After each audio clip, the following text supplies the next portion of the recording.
сме во огромна болка цело Кочани. Кочани ни почина. Ни умре градот. На вакви прашања како вашето немам ни сила да одговорам, ниту можам да дадам коментар. Ние имаме само огромна болка. Градот ни почина. Дали меѓу загинатите имате близок? Цел град имаме блиски. Ние сме мало место. Нема семејство каде што нема починато дете. Сите се тоа наши деца. Ако не е моето дете, тоа е детето на мојот пријател, другарчето на мојата ќерка. Нема семејство што не е во црно. Градот ни почина, надежта ни почина. Кои се причините за оваа трагедија? Не знам, не можем да ви кажам. Да. Можеш ли да се избегне? Немам коментар. Нема фамилија што не е погодена. Или пријател, или роднина, секој е погоден. Во градот со 25.000 жители, сега дечко да зборам од Србија. Тоа доаѓа геноцид на Кочани. 60 души на 25.000, на 400 души доаѓа по еден човек да умира. Не знам дали ќе има крај на ово веќе. Веќе не знам дали до тоа има дупло дно веќе. Ната са веќе сите дна веќе. Не знам, народот нема кој да го победи едноставно. Све живо што има управи да се тоа оставки да се дадат, да се смене. Само привремена управа во Македонија. 5 години да се стават независни луѓе, да оправат работа, после нека има избори. А овие партии, сега што се, тоа треба сега да се избрише и поново да се регистрира. Али 100.000 потписи кои ќе собере, тогај да биде партија. А не со двојца партија. Зашто? Имавме роднини, што за жал почина и тоа у болницата и тешко е. Корупција. Насекаде. Секој насекаде корупција. Тоа е.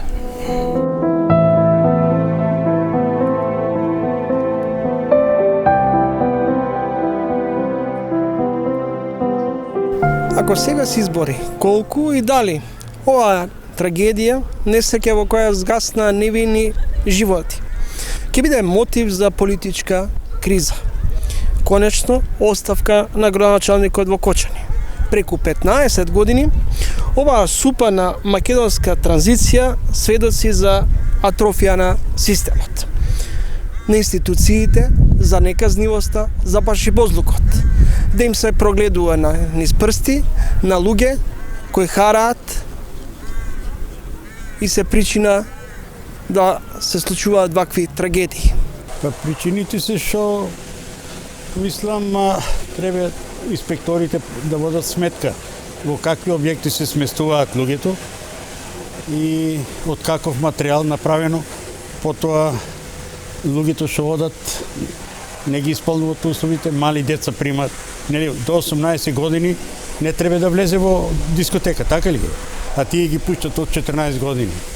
Потоа многу луѓе се примени, место 250 карти продадени, тие 500 влегле внатре. И како ќе излезат? Исто објекто не е по стандардите направен. Да речеме нема излез со една врата, влегување и излегување. Кај тие луѓе ќе бидат?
Едночко ми беше што да правам дека да идам, што да живеам. Пуштете и на коленците на најгоре на зид и пуштете нека гледам. Господе, касни ги. Едночко, за кој да живеам, за кој више да живеам, едночко ми беше.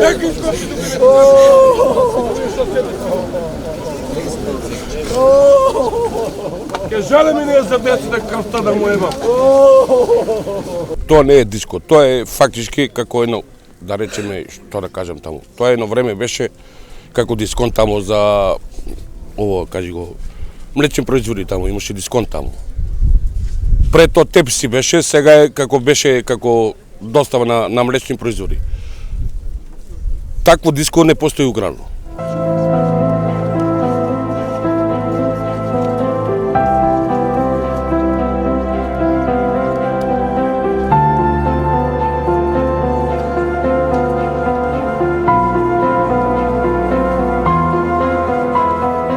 Марија и Ице и на една колешка синчето.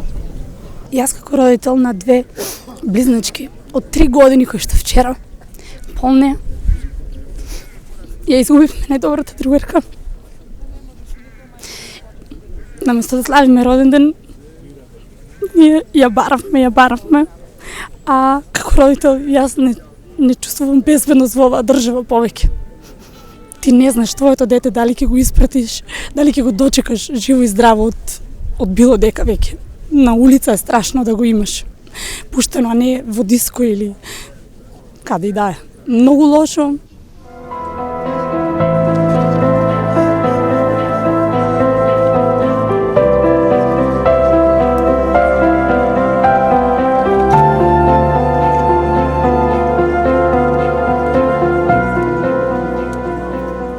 Гневни на башибозлукот, на корупцијата која владее речиси на секаде. И конечно во Кочани градоначалникот одлучи да си поднесе неотповиклија оставка. Но дали со неговото повлекување ќе се решат проблемите? Делот граѓаните со кои имавме можност да разговараме, велат проблемот е далеку поголем и позлошен. Низа на несреќи не се случуваат во изминативе месеци, години. Но одговорноста кај нас веројатно е мисловна именка.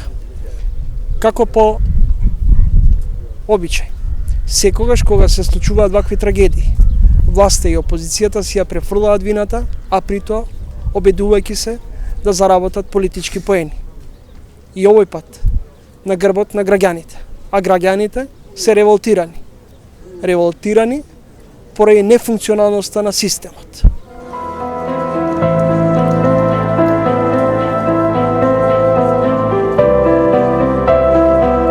Ние веќе ги изгубивме нашите исакани и млади.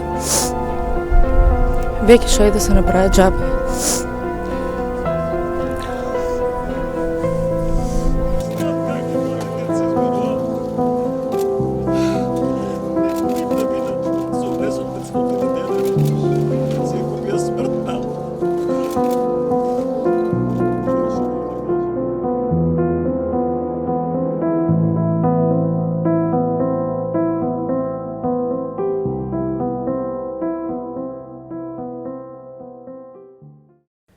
Гнев и немоќ поради целиот систем. Социјалните мрежи зовреа. Граѓаните и бесни и разочарани. Комуникацијата и навредлива и безмилосрдна. Колективна тага и траума, солзи, барање, одговорност. Неправда која очигледно со децении убива. А кулминираше со Кочани. Во вакви времења тешко се гради и одржува баланс. Во четвртокот во Кочани беа погребани 31 лице. Најголемиот дел млади деца. Од вкупно засега 59 починати и повеќе од 170 повредени. Рано наутро, додека пациентите и телата на починатите се транспортира, еден човек се обиде јавно, гласно и сликовито да размислува. Познат македонски маратонец. Денес бев во Кочанската болница цели 17 часа. Бев до оној момент додека не ја испративме и последната жртва на пат на ке Скопје до судска медицина. Денес во Кочани бев сведок на една од најтраурните мои сцени во животот. Игор, што се случуваше во тие 17 часа додека беше во Кочани? Здраво, Горест. Се одзвав на твојата покана, иако верувам дека и ти си свесен дека не ми е седно. Јас знам дека предизвикав големо внимание, ја не очекував такво нешто. Сакав да останам доследен на тоа што сум цел живот и моја спортска кариера, сепак јавна личност сум, отворен сум. Меѓутоа ќе се обидам во ова твое гостување да се држам на едно ниво кое што ќе биде пред се поради почит кон жртвите и почит кон нивните семејства. Верувам дека и се сложиш со мене. И се она што ќе го дискутирам ќе биде само од мој човечки хуман аспект, нешто што јас би го направил и истиот ден кога го направив. И цел живот, додека можам, јас ќе се држам на тоа и во секој момент на било кој, отворен сум за се, на било каков начин да помогнам и тоа е мојата една од светите животни мисии. Токму така и изреагирав тој ден. Само иницијативно, значи, тргнав кон Кочани веднаш што ме прочитав рано Сабајле Веста. И таму на лице место кај болницата, каде што требаше всушност, нели, да се покаже во моментот една присебност, еден момент на да покажеш таа на некој начин ќе се изразам на особина која што имаш дадена од Господин, помагаш на луѓето, малце достанеш присебен. И јас целиот ден останав таму. Имаше многу предизвици, почнувајќи од семејството кој што доаѓа на лице место, обезбедување на секакви во моментот неопходни работи кои што беа потребни за нив, транспорт, возила, имаше многу гужва, значи да помогнеш на некого да го одвезеш, да останеш во болницата, да им помогнеш на било кој таму. Црвен крст беа многу, имаше многу медицински екипи. Точно дека малку се создаде еден хаос. Меѓутоа, тоа беше контролирано. Премногу активности во исто време и мораше да се внимава, затоа што едноставно не знаеш кој у моментот доаѓа од роднините и кој ќе го доживее шокот. Доволно беше во некој момент дури едно шише вода да дадеш на некој, значи да не препадне да падне, значи да се најдеш присебен во тој момент. Доаѓа, значи, возила со пијалоци, со вода, да се истовари, да се стави столчиња, значи носеа од ресторани, од некои, значи тука што беа поблиску. Значи основни работи кои што беа потребни, беше и Сабајлето малку студено, потоа малку затопли, па имаше и кебини и такви работи. Значи многу работи се случува со брзината на светлината. Ете, јас се најдов тука и сите заедно, значи не сум само јас, имаше и други граѓани што дојдоа таму, што помага, имаше од Црвен крст, значи јас искрено им одавам, јас се ставам последен, верувај, така размислам самокритично, меѓутоа им одавам невидено признание на сите што беа од Црвен крст, што беа од МВР, што беа болничари, доктори, медицински сестри, шофери на истите. Видовме што се случи со еден шофер. Јас ги гледав тие луѓе нон-стоп.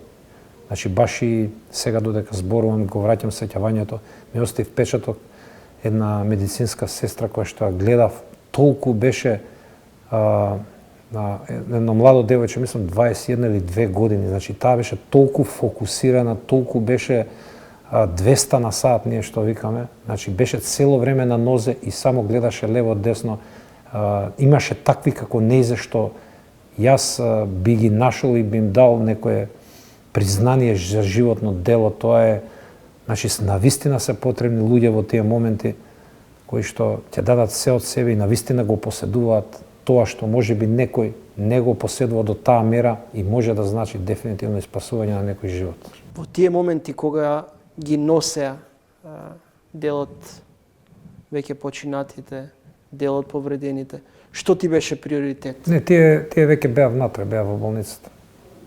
Јас кога стигнав таму, тие веќе беа внатре и таму, значи, кај жртвите се упатува нивните семејства, бара информации, мене ми стига пораки, например, да помогнеме во, нели, дали е таму тоа лице, па тука имаше контакти со МВР, нели, полицајците имаше веќе задолжени и нивни што има списоци се и тие нисам свесни беа дека треба да им соопштуваат и тие требаше, нели, да ги идентификуваат, па тие информации, тој проток, нели, како да им соопштиш, како да им кажеш, се случуваше и некои мене лично што ме познаваат, знае дека сум таму и сега конкретно, значи, те прашува за лице, ти покажува слика, се.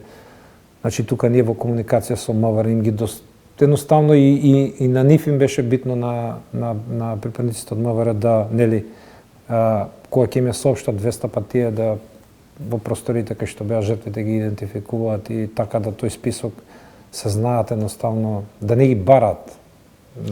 Во видеото кое го објави на социјалните мрежи, велиш да газиш преку мртви, да гледаш јагленосени тела, локви крв, да ги пакуваш, да им пишуваш имиња, презимиња, да ги товариш, да гледаш семејства како се распаѓаат, како не им се живее повеќе.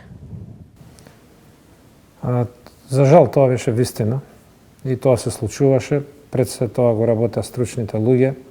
Ете се случуваше со некој семејство. Едноставно не можеа луѓето да постигнат таму сите. Ние ги придружувавме некои семејства.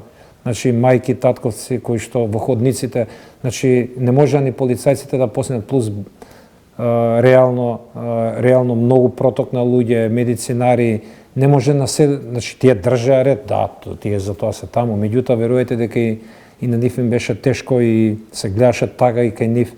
И сега, јас во еден момент таму кажав недолжни, значи тие мора да претрпат буквално све некои, значи да упати некој збор. Не лично за нив, тука едноставно знаете во тие моменти се и се што апсолутно разбирливо тие воопшто не ни замерија на тоа ништо, меѓутоа за жал тоа се случуваше и тоа траеше цел ден и ние колку можевме им помогнавме на нив и да ги смириш и се и секој се наоѓаше во тој момент. Зарем треба вакви несреќи да ни се случуваат и невини животи да згаснува за да се преземат мерки за да се спречат вакви трагедии? Да, тоа беа и тие мои зборови што ги кажав во тоа видео. Тоа е за жал наша реалност, сурова реалност. Не научивме ние како општество, не навлегувам во нели кој бил, кога бил, како бил, зашто бил. Едноставно напатена земја сме, сите го знаеме. Гледате каков гнев имаше по социјалните мрежи.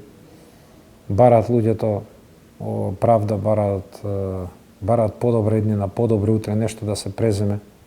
И јас тоа цело време го велам. Зошто на нашите грешки и на нашите несреќи да учиме и да ги поправаме? Нели можеме конечно ставиме точка? Да, тоа е, не го измислувам јас тоа, не е тоа нешто од мене, тоа е вистина, тоа е жива реалност за нас. Нешто едноставно мора да се промени. Како може да се промени во едно поделено општество, нефункционални институции? Тоа не би го коментирал баш, нели така. Не сум, тоа е ваше право. Јас ќе кажам дека имаме предизвици. Точно е дека имаме предизвици каде што нели можеби вие сте потполно во право, бидејќи нели гледате што се случува после тоа дека има мерки соодветни, дадете дека има некоја конкретна акција, да, може тоа е, така е и издржано е. Меѓутоа дефинитивно треба нешто да се направи, сите ние треба да направиме. Значи не тие кои што да, тие се оние кои што треба да го спроведат тоа. Меѓутоа верувајте дека јас како нормален граѓанин, како родител, така, вие било кој, како на каков начин, дали со воспитување на нашето дете, дали некој професор со воспитување на целото деление, дали било каков лидер со некоја група, ние сите мора нешто да направиме и да доведеме се во ред, за да не доаѓа до ова. Па од ова не може пострашно да има нешто за да ни се отвори таа визија за нормален живот, што велат сите. Веќе ја не кажувам ништо ново, веќе сите велат и слушаме на јасни пораки дека од сите, значи од тие што го водат редот и што се влијателни и авторитети се, тие велат дека ради некакви работи кои што се неморални, кои што се против законот, значи некој се стекнал со нешто за некој да страда. Тоа ја не го измислувам. Тоа ние го, како нормални граѓани го слушаме од авторитети, од високи функционери, од се. И ние сепак треба и на нив, или ние во општеството сите да направиме нешто за да бидеме дел од таа така наречено подобро утро. Дефинитивно. Тука мора да преземеме нешто. Еве јас појдов од мене и кажа, еве јас сум виновен. Можеби помалку. Се гледам виновен затоа што сум родител и можеби како родител треба нешто повеќе да направам за моето дете. Иако моето дете е полнолетно, сепак чувствувам вина дека можеби не сум обрнал внимание во она мера во која што треба. Ето, така би го дефинирал тоа. И во иднина исто ќе се посветам јас и онаму кај што се чувствувам како лидер еве во спортот, например, да делувам на моите спортисти кои што ги тренирам. Години на молк водат до минута молк, ќе констатира Мерсиха Шукри од Македонската филхармонија. Многу јасна порака. Година молк за минута молк, да. Искрено, не сум го прочитал, ама сега како ми го кажа, тоа е тоа. Навистина, тој молк. Премногу толерираме, премногу ги потиснуваме проблемите, ги ставаме под тепих?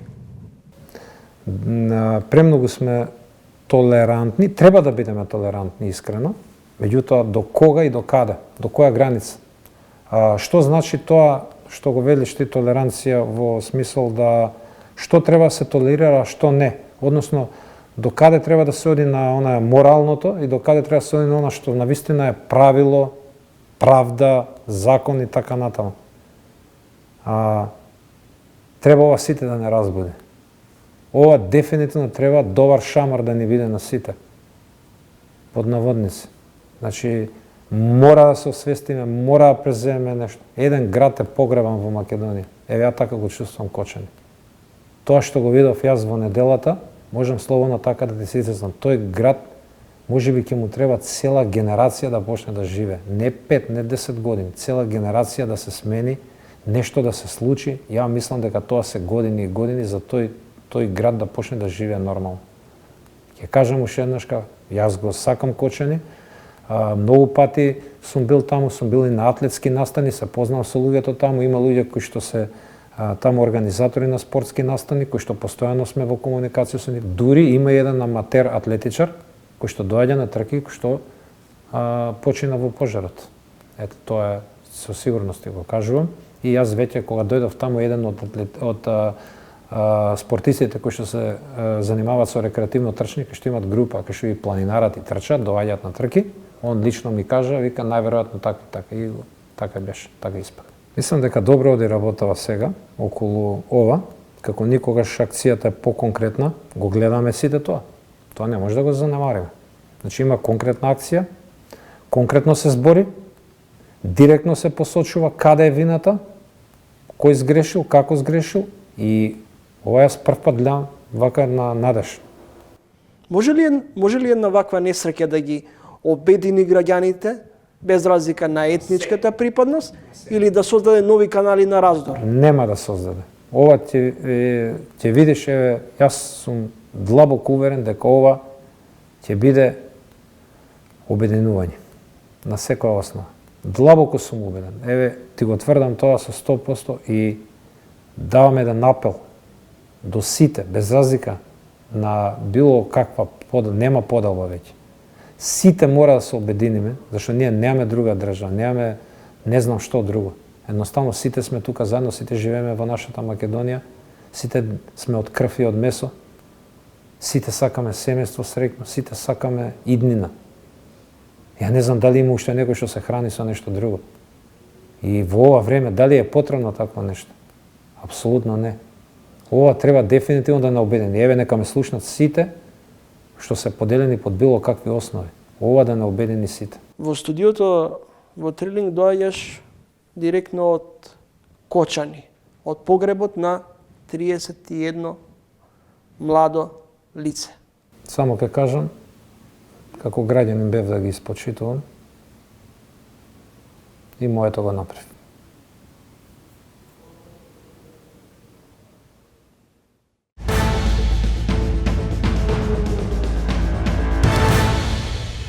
Две авионски несреќи на Палер и Авиимпекс ставија белег на почетокот на државноста. Потоа следува деценија на нова неодговорност. Повеќе од 150 луѓе загинале во несреќи изминатава деценија. Заедничко за сите овие трагедии е немањето одговорност. Се сеќаваме сите или барем постарите од нас дека во 2009 година се случи бродската несреќа во Охрид, во кој животот го загубија 15 бугарски туристи. Невремето во 2016 година и поројниот дожд во скопските села Стајковци и Сингелич ги однесе животите на 22 лица. 45 луѓе загинаа кога автобус на Беса Транс кој немал лиценца се запали кај бугарскиот град Перник, враќајќи се од летување од Турција. Автобус пак на Дурмотурс со 51 патник на релација Скопје-Гостивар излета од патот кај скопското село Ласкарци. 2019 тогаш загина 16 патници. Во модуларната болница во екот на ковид пандемијата во Тетово во 2021 година во страотен пожар животот го загубија 14 луѓе, а десетина лица беа повредени. Има ли крај, некој ќе праша? Веројатно, се додека не се лоцира одговорноста и се додека не профункционираат институциите, вакви пропусти и вакви трагедии секогаш може да ни се случуваат.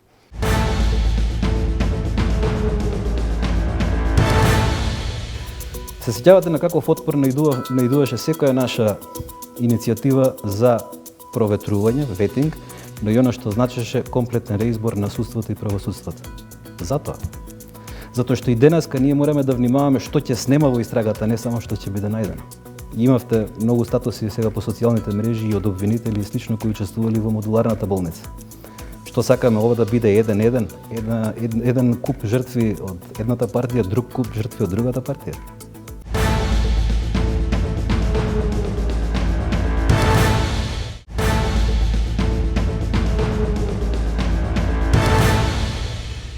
Загинаа младите, дали ја погребавме иднината. Кочани, ден потоа, пораз за возрастните. Во Трилинг и во Величковски. Величковски нема да биде чудо да речеме дека сме откриле Америка, дека држава ни е корумпирана до бескрај. Но може, ако се следи траекторијата на овие диалози на власта, дека премногу сме корумпирани, криминализирани, сушно се обидуваме да ја релативизираме работата и да избегаме од политичка одговорност. Да, и тоа го забележувам низ партиските мегафони на власта, медиумски распоредени на различни места, кои што се обидуваат да кажат дека сите сме виновни. Не, виновни се тие кои што корумпираат, тие кои што се корумпираат и тие кои што заработуваат на нелегален начин во изминативе, слободно можеме да кажеме, повеќе од 25 години. За да ја отворам темава на вистински начин, за да спречиме уште некоја голема трагедија. Да ги отвориме прашањата онаму каде што сме застанале пред десетина и повеќе години. Слободно можеме да кажеме и 20 на години. Забележувате дека во Кочани, Делчево, можеме слободно да зборуваме во тој триаголник со Велес, Свети Николе. Функционираше една, или сме заборавиле дека функционираше една така наречена франкфуртска мафија, која што, ќе ве потсетам, не може да биде дел од организираниот криминал доколку државата не стоеше зад неа. Сетете се за улогата на Кочани во минатиот систем и кои се служби беа распоредени во него и исто така кој беше третманот на, така да го кажеме, источниот дел од караулата на тогашна социјалистичка Југославија кон Бугарија и кон Албанија. Едноставно треба да зборуваме за фактите. Таа мафија не се јави сама по себе и нејзините последици ги гледаме денеска во Кочани. Ќе ги отворам натаму прашањата. Дали единствените загуби на струјата се случуваат во Арачиново, како што се обидува да кажуваат партиските мегафони, или ќе најдеме локации во тој триаголник кој што го споменав и се протега се долу до Струмица? Ајде за овие прашања да зборуваме, бидејќи организираниот криминал е тој кој што овозможи натаму ниту судство, ниту обвинителство да не регистрираат комплетно обиди за рекетирање, за насилничко однесување и слично. Таа мафија беше трансформирана, но не значи дека не постои. И ќе ве прашам како заврши аферата Детонатор, која што спонтано се јави и спонтано ја снема. Источниот дел на Северна Македонија е под окупација од, слободно можеме да кажеме, старите структури и се држи во очигледен притисок, но тој притисок сега попушти. Попушти на најслабата карика, на оние кои што се најмалку виновни за тоа. На 60 млади животи. Нема да зборам за сите оние системски пропусти, како се наоѓале малолетници во дискотека, како таа функционирала. Таа функционирала во мандати на најмалку 3 или 4 локални самоуправи раководени и од СДСМ и од ВМРО-ДПМН. Таа функционирала во Министерство за економија раководени и од ВМРО-ДПМН и од СДСМ. Таа цело време требала да биде инспектирана како и сите други угостителски објекти. Но зошто не било тоа така? Дали е тука сплетот на организираниот криминал кој најлесно ги наоѓа своите патишта во таквите делови од ноќниот живот? И конечно да се запрашаме дали потоа се перени пари кои што понатаму се движеле сакате низ градежништво, сакате низ игри на среќа и кои што биле пуштени во легалниот промет.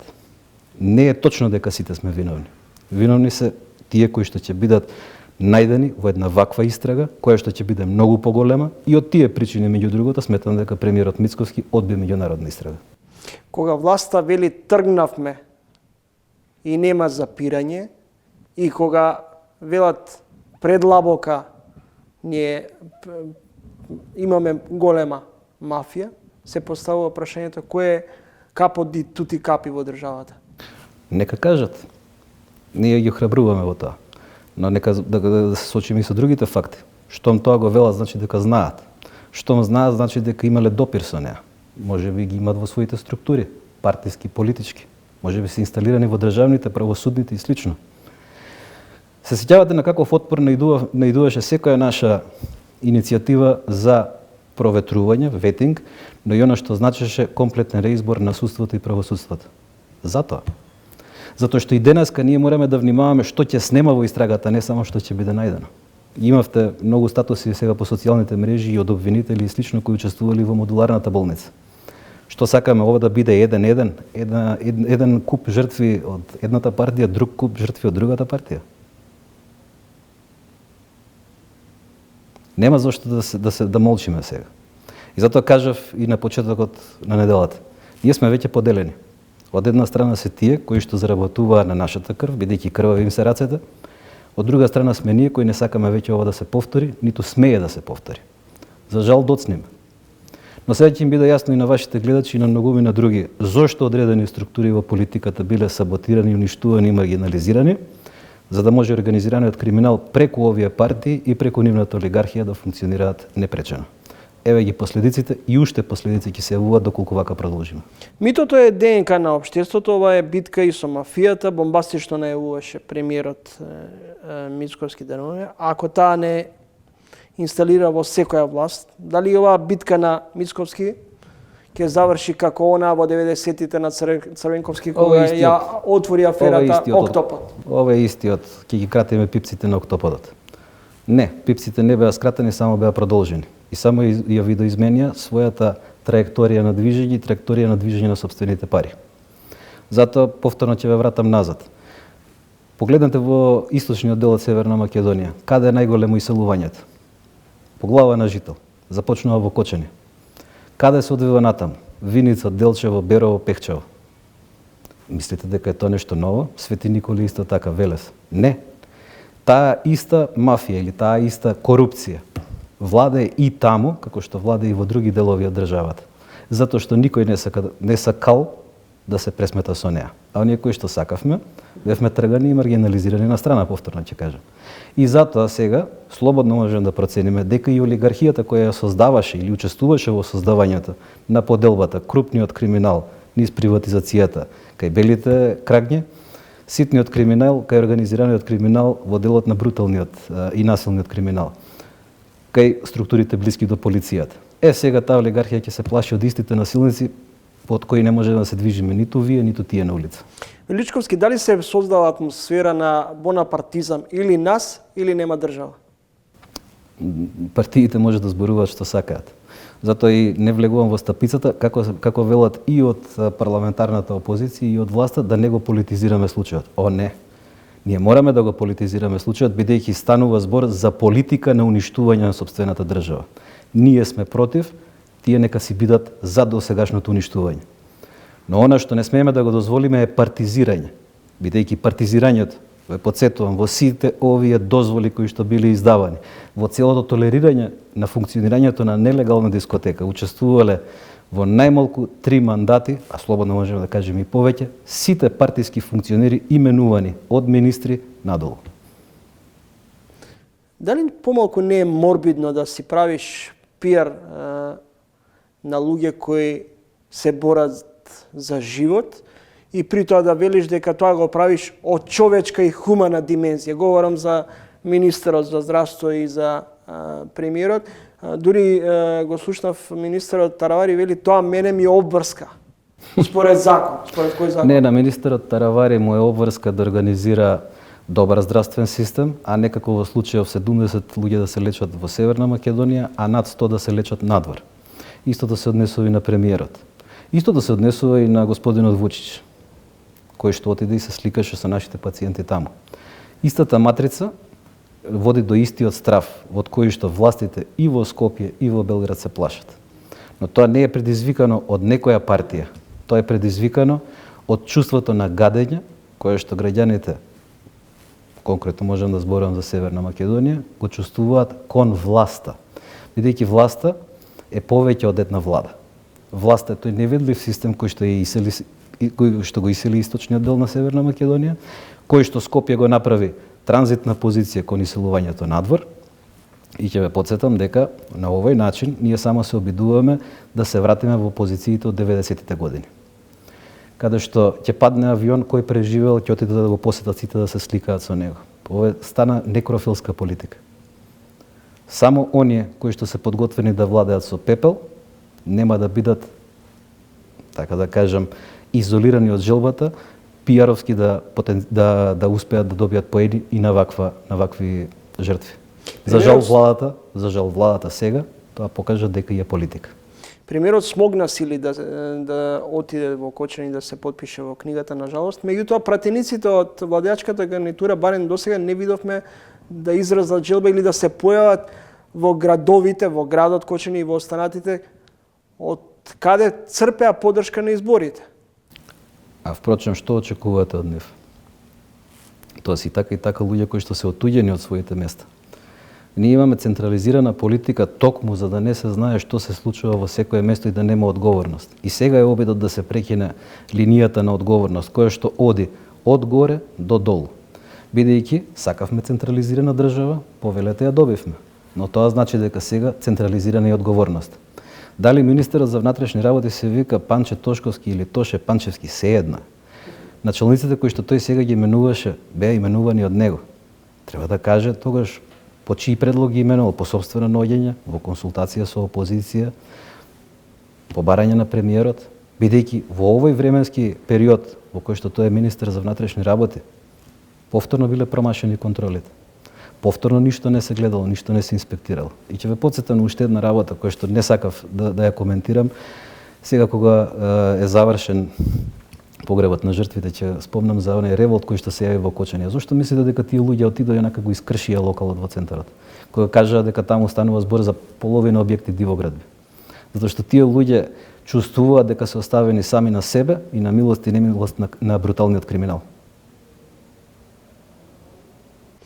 Величковски, до неодамна секогаш вината ја баравме во соседните земји. И за Преспанскиот договор, и за договорот за добрососедство со Бугарија. Дел од тие наши соседи први излегоа со подадена рака, хуманост и поддршка во справувањето со ова трагедија. Па сите знаат дека проблемот не е ниту во Софија, ниту во Атина, ниту во Белград, ниту во Приштина, ниту во Тирана. Не е ниту во Брисел. Па зашто се одбегнуваше до сега да бидеме ние дел од траекторијата во полноправно членство во Европската Унија? За да нема контрола, прва работа. Втора, па каде ги лечиме ние нашите пациенти? Ние нашите пациенти ги лечиме во странство. За кој суверенитет зборуваме? Трето, па зарем можеме да заборавиме дека ние во овој момент треба да инспектираме како е работел нашиот центар за управување со кризи, колку пациенти се пренесени организирано, каков е форматот на работење. Значи, сега ќе ви кажам работи за кои што се сомневам, се плашам дека не функционирале добро. Затоа што ќе ве потсетам дека јавноста тоа не го знае. Плановите за реагирање во кризни ситуации од овој тип се работени уште 2004 година. Она што значеше неуспешно справување во делот на короната и третманот на пациентите. Па тоа е само еден дел од пропустите. Сега треба да провериме како функционирал и Центарот за управување со кризи, дали имаме капацитет да се справуваме со кризи од таков тип. Лечиме во странство, пожари ни гасат од странство. Што треба друго? Затоа ќе биде проблем секој сосед, затоа ќе биде проблем секој што ќе кажува за овие проблеми. Само политичките партии или нивните раководства, да бидам попрецизен, нема да бидат проблем. При една ваква колективна трагедија, како ќе се артикулира, ќе се контролира овој гнев, незадоволство? Овој гнев веќе нема да заврши. Јас кажа во понеделникот, ние сме веќе поделени. Но не онака како што сакаат политичките партии и олигархиите, не по етничка основа, туку суштински. Оние кои што сакаат својата држава, кои што сакаат да живеат во организиран систем во ред, кои што сакаат да се борат против криминалот, и оние другите кои што се спротивставени на тоа. Постои ли опасност? Затоа постои опасност една и единствена, а тоа е дека ќе биде токму од тие кои што сега се загрозени на овој начин од промената на толеранцијата и спуштањето на прагот на толеранција кон овие девијации, тие ќе предизвикаат политичка криза. Забележувате, никој не зборува дали треба владата да даде оставка или не, сите бараат да се најдат виновниците и тие да бидат санкционирани. Ова не е партиско прашање, ова е политичко прашање кое што за жал зрееме да го решаваме низ многу жртви. Заради тоа ќе простите, не можам да бидам и онака, да кажам, експресивен како што сум бил на други јавни настапи. Ова е преголема трагедија која што и вие, и јас, и вашите гледачи ја чувствуваме и не можеме да се однесуваме како да ни е сеедно. Дали за пожарот и жртвите е пораз и за возрастните? Секако дека да. Секако дека да. И сите сме, во тој дел сите сме задоцниле, но не сме сите еднакво виновни. Ќе бидат виновни најмногу оние кои што сега ќе речат нема потреба да се бориме, нека остане се постаро. Постфестум реакција е задоцната реакција најчесто. Жртвите не може да бидат вратени. Можеме да спречиме нови жртви, можеме да спречиме нова експлозија на насилниот криминал, на бруталниот криминал.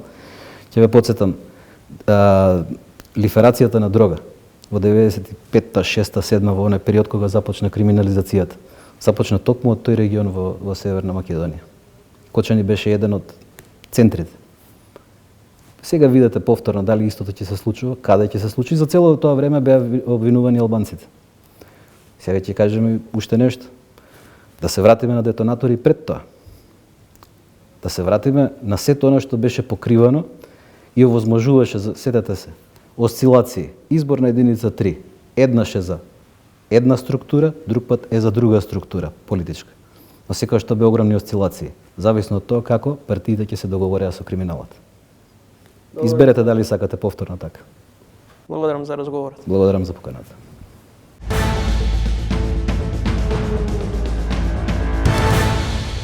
Секоја работа што е ставена под тепих, на крај излегува планина од која што сите ќе се сопнеме. Граѓаните единствено бараат работите во оваа држава да функционираат без привилегии за никого. Законите да важат подеднакво за секого.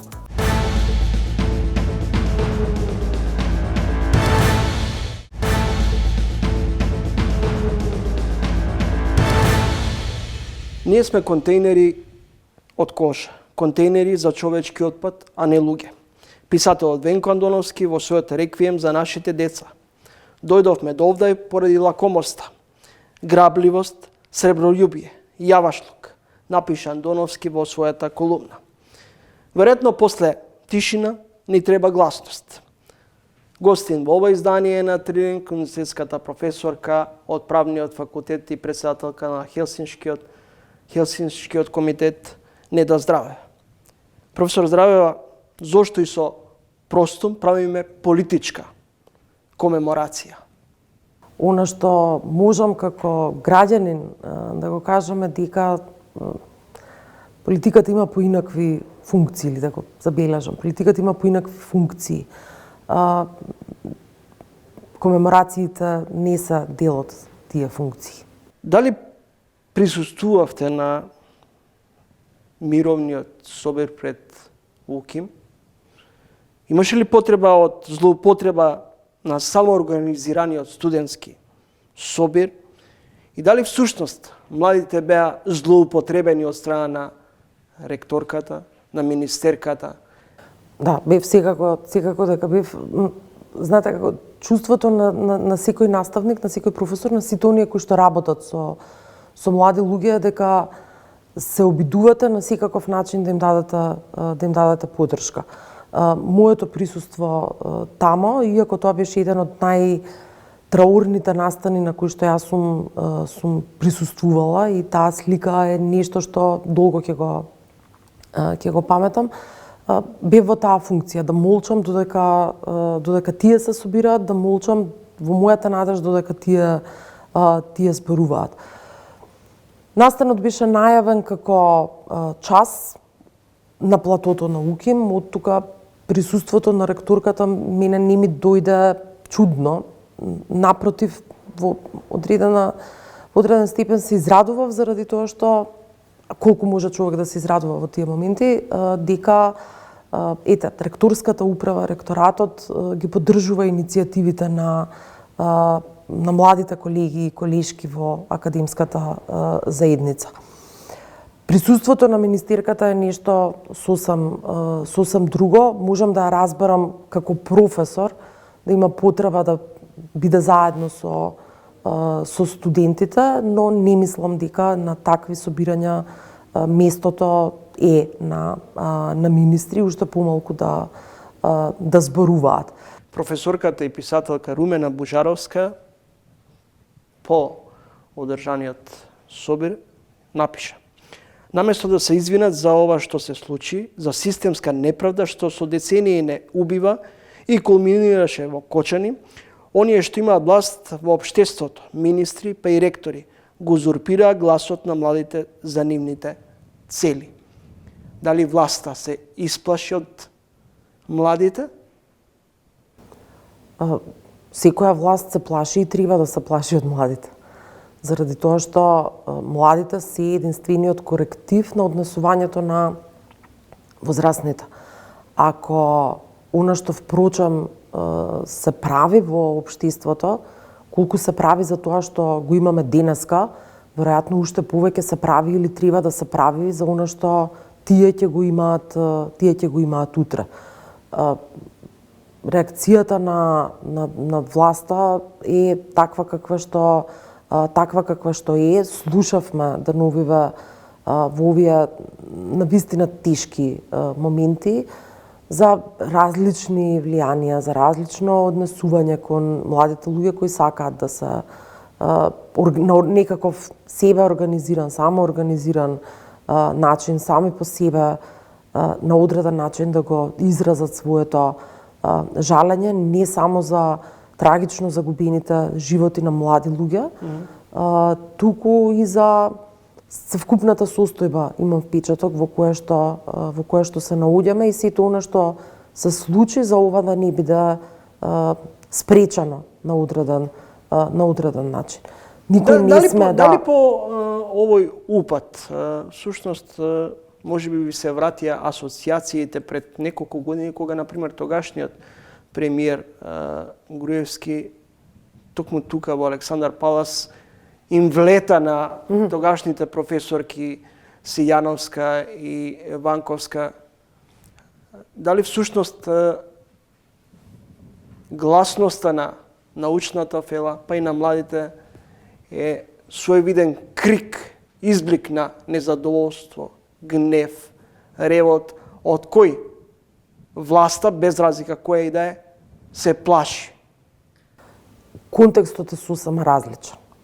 Околностите на тогашните собири на професорскиот пленум и на студентскиот пленум наспроти овие денешни околности, знаете, тогаш колку и да сето тоа изгледаше страшно, ова денеска изгледа стотици пати пострашно. Тоа беа протести, ова се мирни собери. Тоа беше барање за реформа или за спречување на некаква квази реформа на Законот за високото образование. Ова е едноставно барање да биде испочитувана нивната тага. Дали несовесноста, неодговорноста, алчноста, аматеризмот, речи сите овие досегашни власти не доведоа во ситуација оваа трагедија да не ги открие длабоките системски пропусти, корупција, неодговорност, слаби институции, недостаток на надзор и контрола. Ова е дното веројатно на тие откритија. Се надевам дека нема уште некое дно под ова дно, бидејќи на сето ова вие што го рековте, системското нефункционирање на системот или пропаѓањето на системот или немање систем или кои да е описи кои што деновиве ги слушнавме, не се нешто ново што ние сега одеднаш го откривме или го видовме. Свесни сме децении наназад дека работите не функционираат онака како што треба. Сведоци сме на тоа дека гледаме кога законите не се спроведуваат. Некогаш реагираме погласно, некогаш сме потивки во тоа. Професор Ке, требаше ваква трагедија да се случи за сега надлежните да велат ќе се мобилизираме и нема пардон. Или обратната теза, ако не се слушаше згаснувањето на млади животи и натаму ќе толериравме хаос, нефункционални институции, ќе им се прогледува низ прсти на луѓе кои не работат согласно законите. Две тези некако загатнувате, ќе се обидам да одговорам на двете.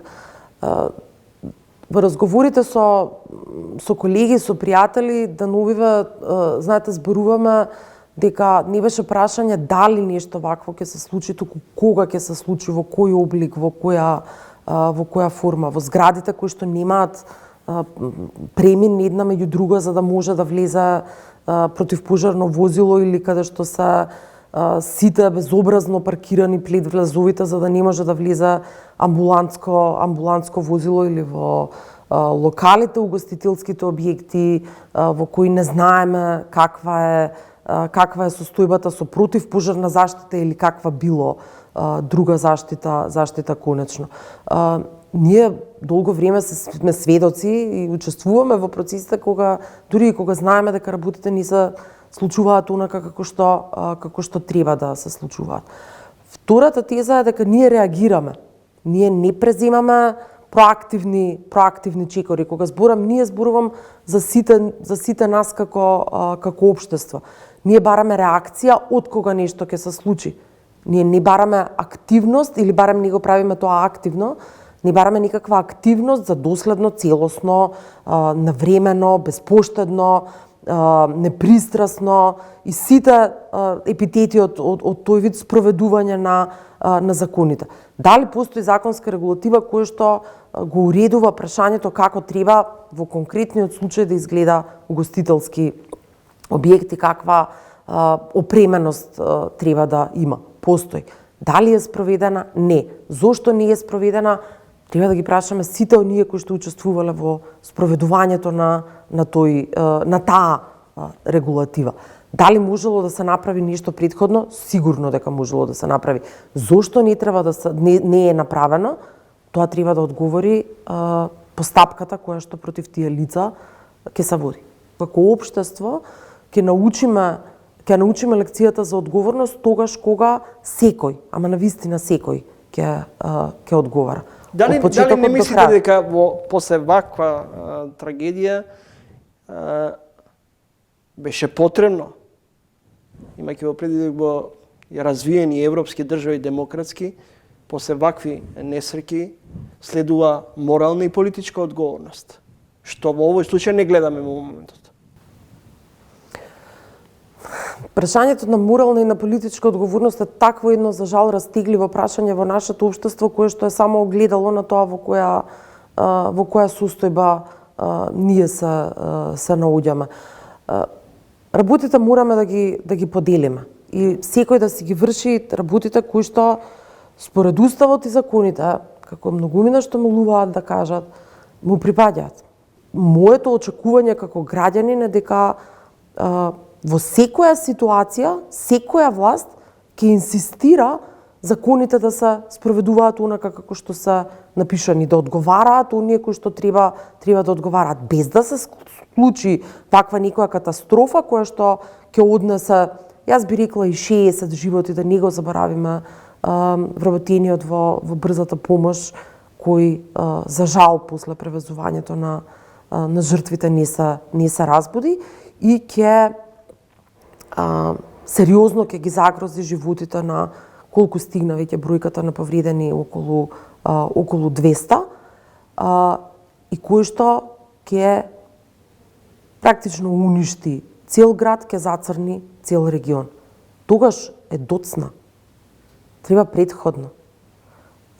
Но соочени сме со она што сме соочени и она што јас сега како граѓанин го очекувам е дека целокупниот систем ќе се стави во функција на одговорност на оние кои што се одговорни во ситуацијата и спречување на било каков следен ваков случај. Со моќта на емоциите, премиерот Мицкоски создава надеж. А ако треба од дома, за уши ќе ги вадиме. Нема враќање назад, или Македонија, или мафијата. Претпоставам дека се сеќавате на октоподот на Црвенковски 90-тите. Знаете како заврши. Ние имаме низа на носители на функции кои што ова не е ваков прв говор, кои што излегуваат со разноразни емотивни обраќања, особено во тешки ситуации, дека готово ова е последно и никогаш повеќе. И 35 години ја слушаме истата приказна. И стигнавме до оваа ситуација. Не требаше ова да се случи за да кажеме Македонија или мафијата, или дека ќе биде кој било носител на функција одговорен, дека законите, повторно ќе потенцирам, ќе се спроведуваат онака како што треба да се спроведуваат. Не треба навистина да чекаме вакви моменти за да ја покажеме нашата одлучност да се справуваме со општествените девијации. Таа одлучност треба носителите на функции да ја имаат од првиот момент кога ќе се нафатат да ја вршат таа тешка и одговорна задача. Следите тренинг гостинка во емисијата универзитетската професорка од Правниот факултет Неда Здравева. Постои ли селективност во постапките? Ќе ве потсетам дека само пред неколку месеци владата велеше нема да видите, јавноста нема да види медиумска помпа од апсења и така натаму. И тоа не е прво. Се надавав дека ситуациите на такви помпи и апсења од пред десетина години ќе бидат последни, ама очигледно дека не биле. Дали е на сцена она непишано правило кадија те тужи, кадија те суди? Па се надавам не. Возможно ли е во оваа колективна трагедија да се управува со гневот на луѓето и да се релативизира одговорноста на власта? Не знам како воопшто може да се управува со гневот, со бесот, со тагата. Да новиве прочитавме експертски мислења за тоа како тоа се прави и што треба всушност на граѓаните да им се овозможи, но не мислам дека во ваква ситуација треба да се вклучат така наречени пиар машинери или ако се вклучени ми се чини дека некако погрешно работат заради тоа што секоја работа што е ставена под тепих на крај излегува планина од која што сите ќе се сопнеме. Граѓаните единствено бараат работите во оваа држава да функционираат без привилегии за никого. Законите да важат подеднакво за секого.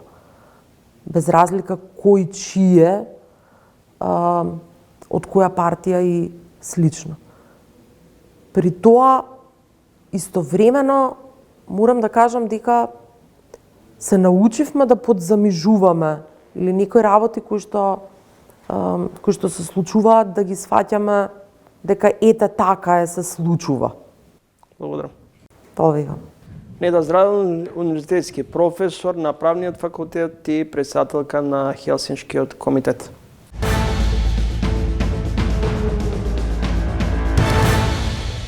Толку за вечера.